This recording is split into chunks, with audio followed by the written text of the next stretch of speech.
Hi friends, ఈరోజు మనం chicken వెరైటీగా వండుదాం. చికెన్లో ఫస్ట్ శుభ్రం చేసుకున్నాక ఉప్పు కారం యాడ్ చేసుకోవాలి ఫ్రెండ్స్. యాడ్ చేసుకొని దాన్ని పక్కన పెట్టేసుకోవాలి.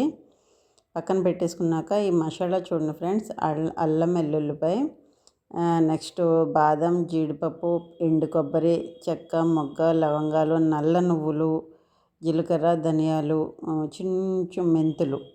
ఓకేనా ఫ్రెండ్స్, ఇదంతా మసాలా చేసుకోవాలి ఫ్రెండ్స్ మెత్తగా. ఇప్పుడు చూడండి, మనం రెడీ చేసుకున్న మసాలా ముద్ద, నెక్స్ట్ ఉప్పు కారం పెట్టిన చికెను, ఆనియన్స్, చుక్కకూర. ఓకేనా ఫ్రెండ్స్, ఫస్ట్ నూనె పెట్టుకొని ఉల్లిపాయలు బాగా ఎర్రగా ఇచ్చే వరకు వేయించుకోవాలి ఫ్రెండ్స్. ఎర్రగా వేయించుకున్నాక ఇందులో మనం రెడీ చేసుకున్న మసాలా ముద్ద ఉంది కదా, అది వేసేయాలి. వేసి బాగా ఫ్రై చేయాలి ఫ్రెండ్స్. రెండు కలిపి బాగా ఫ్రై చేయాలి. ఎర్రగా అయిపోయిన తర్వాత చూసారా ఫ్రెండ్స్ ఎంత బాగుందో మసాలా.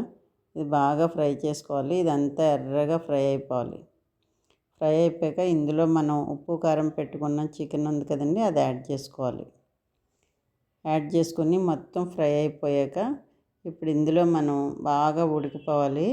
ఈ చికెను ఉప్పు కారం పెట్టి మసాలాలో బాగా కర్రీ బాగా ఉడికిపోయాక ముక్క మెత్తగా అయ్యాక మనం చుక్కకూరని కట్ చేసి పెట్టుకున్నాం కదండి, చుక్కకూర వేసేయాలి.